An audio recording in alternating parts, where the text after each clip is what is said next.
okuvaako mu Abitex Promotions omukulu gwe bayita Abe Musinguzi abadde n'ensonga abadde n'okusoomozebwa nti baali bamukwata abajjukira ekivulo ekyaliwo nga 31 Desemba ekyali ku Freedom City waliwo akasambatu kaakaaliwo abantu beenyiga ne beegwira ne bategeeza nti abantu 10 baakafiiramu.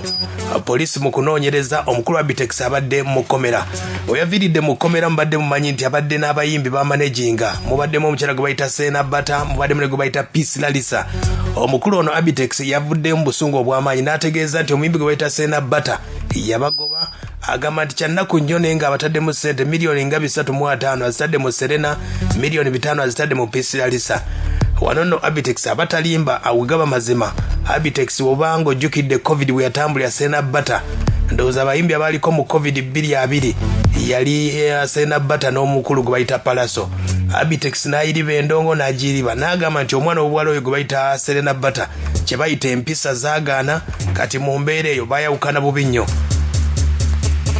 Agambye buli luyimba lwonna Abitex lwateekamu ssente tebagenda kuddamu dduyimba bakole ezaabwe.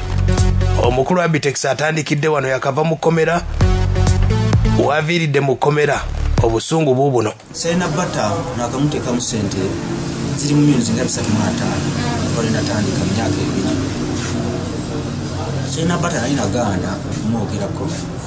naye ngenda kumwogera kati si mu bubi naye nali njagala amateeka gakole mpola mpola saala kubeera social media. Serene bata ekigambo ekikulu namuta saamutta mu bulungi naye mu mbeera y'ekintu ekikulu saagala kusika muguwa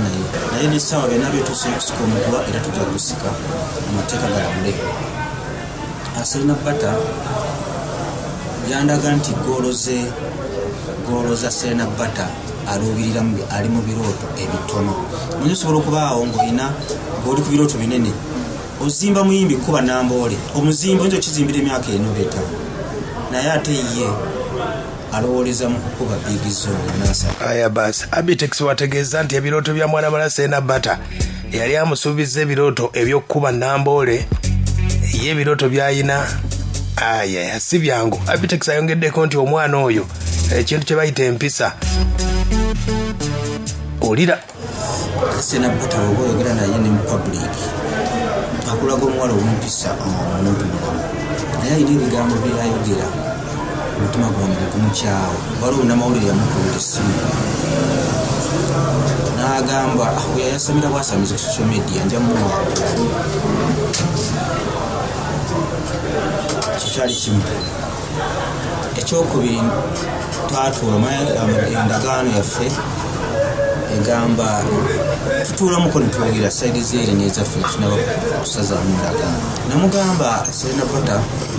nkitwala nti nateekateeka ekivulo enkuba n'etonnya kitegeeza nti yebaloosi. Mbwe abayimbi bamusala omukulu wa Abitex wategeeza nga bwali omutegesi w'ekivulo agamba nti nga bwe yategeka tugeze yategeka kivulo enkuba n'etonnya Serene bata bamusala ne Peace Lalisa. Ayongerako n'ategeeza eyakava mu kkomera Abitex agamba nti omwana ono y'omu ku bayimbi abasinga okuba shisha. Olira talina kivulo kyayimbye ngali kisiina ku bugirizi agenda mu bbaala naneshisha mwamulabanga agenda ku stage ng'ayimba nga ddoboozi lifudde. Essaawa zino muyimbi nsasulira ddoboozi muyimbi bw'atuuka ku stage nga benamuteekamu abiyimba bubi abantu bagenda kudda kumuwa kintu tuuka abantu nayimba nga adoodomu tugenda musujja adoodomu asasula mu bbaala. Tosobola kubeera n'omuyimbi atalina bugumiikiriza. Olina okubeera omuyimbi alina okubeera n'empisa olina okubeera omugumiikiriza olina okubeera omuntu mulamu olina okubeera n'empisa. Kakati yajja n'ebirooto ebitono.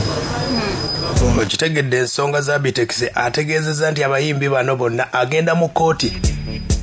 Abitex kyatandise ge mazima agenda kuziyimiriza ennyimba zonna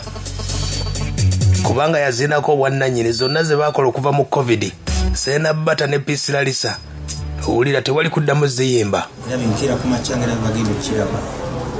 kkooti n'egamba temuddamu kuyimba ennyimba za Abitex era bagenda kukiraba bagenda kusasula ssente zange. Abo ababiri saagala kuddamu kati kyenkugamba nze nkola kintu n'abantu benjagala ate nkola kintu na mikwano gyange kasi zitokera ku machano nga tukyali mukwano gwange ebintu byabigedde Serene bata bino magikola nitayina wakola wesimenya nessa bagenda kutuuka siri awala nnyo mwezi gamumakubaga mbeera mujja kugira bigenda okubeera kitegedde ate omuntu ava mu kkomera aba n'omutima kuba agambye amaliridde agambye nti omwana gwe bayita Peace Lalisa alina akamanyiiro nti yabadde n'akamanyiiro kangi nnyo wulira nina muvumula kamanyiiro omanyi wewalanga nnyo omuntu okukola ekintu mu mbeera ey'okumanyiira kakati ate Peace Lalisa ye ngenda embeera gye ngenda omuteekako ngenda muvumula kamanyiiro kubanga talina bagenda kujja naye nakamuteekamu ebintu miliyoni zalinga 5 nezo sente zizimba ennyumba zikyusa obulamu bw'omuntu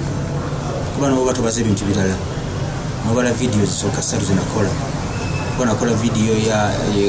number 1 Aroniya nagikola bubi nenjiddamu ewa SPK nenkola ne Land Road tewali vidiyo yali kasikola vidiyo kawansi wa minutes 18 izo zokka audio nyo akoze oluyimba king saha mu 5 audio studio mu kitundu saha na mu 3 kitundu publicity muteekera nsobola okusumula ayituna audio ziringa 10 akati naye nakola amalala ye mukulu oyo Abitex z'ensonga ezo abaana b'obuwala Serene bata agambye nti agenda kutuuza olukiiko n'amawulire ayogere ku nsonga ezo wabula Peace Lalisa ye kokola Abitex wulira mbu teyakolanga nze kisooka ddala mpa management ekitiibwa ate era iyo management gyensoose okubeeramu sibeeranko management yonna ye muntu gwensoose okukolako naye sirowooza nti omuntu akuteekamu ssente ze nga takulinaamu ssuubi so namuwanya ekitiibwa ne ssente ze era nkyaziweera ddala ekitiibwa paka ne kati era simuyisanga mu maaso naye waliwo ebitatambula bulungi nga bwe nkugambye so emba nakeera ku makya nenvaayo waliwo ensonga ze zitajja kwanja waneeno zonna nga womanyi munnange naye nga tebyatambula bulungi first of all okwogerako akatini unlike other artists ababeera bali signed wabeerawo ebigobererwa noga nti tuba tukkirizaganyiza okukola business ojja kukola ABCD nze ng'omuyimbi ekyo saakifunako the privileges that comes along with being a signed artist nze saazifunako kitegedde Abitex abaana bagamba nti ne rent wali tobawale nti n'emmere nga tebagirabako naye nga n'emmere gy'oli eva wamama weeruweero kimanyi bulungi kitegeeza rent ne batuuka okwagala okukugoba mu nnyumba naye nga abakulaba bamanyi oli muyimbi wa gundi just because the name sounds oba kitegeeza so tulina obulumi bungi ku mitima naddala nga nze sijja kwanja bingi nkyali mwana muto neetaaga abantu neetaaga mane nze nakoma ofulumya oluyimba 221 oluyimba lw'ebisenge gwali mwezi gwa 8 you can imagine nakati oluyimba recently last year mu December oluyimba olwange singo ngavudde mu Abitex promotions baluyita mu muleete nze ng'omuntu nagamba abantu temumumwa mirimu naye nga ate ngamba okumpa emirimu tasasula wembeera so nzikiza nti muzeeyi nkimanyi oli muzadde ate oli muntu mulungi mu mutima emba nakusobya munnange onsaasire nayondeke ngende mu mirembe kubanga saakusobya okitegedde Abitex abategeeza batwala mu mateeka wabula omuwala Peace Lalisa agamba nti endagaano agiyina Abitex yamenya endagaano ekisinga ddala obulungi nina contract eyo under contract I didn't bleach it yeye nyini yagibleaching amateeka mwegali bulungi nnyo ABCD nti bwekola bwoti ne bwoti muyimbi wademba okola bwati ne bwati contract weeri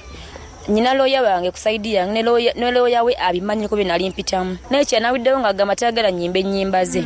nina nyimba kyenkano oba bids nakola mu Abitex promotions ziri 3 Land Road ebisenge ne nambeemu ovuuche nyimba ezo sijagamba nti za kabinyonnyo balina gye bagenda ozinsa banziyimbe ndi mwetegefu ofiirwa emyaka gyange 3 gye mmaze naye enyimba zenzireke nze ndi muntu nnyo wa mirembe bampita Peace Lalisa ndi mukazi wa mirembe siri wa ntalo waba ulyanga ennyimba ze zimuluma nti ajja kundabye wantu nga nzimba loze nfunyemu sente I'm ready to let go kole nyimba ezange so nja kutambulira mpola nga nyongerako ennyimba muzeeyi naye awulira emirembe gye naye kyogamba nti ajja kundagako mu mateeka ye kennyini akimanyi I even have audios mu simu yange nga ngamba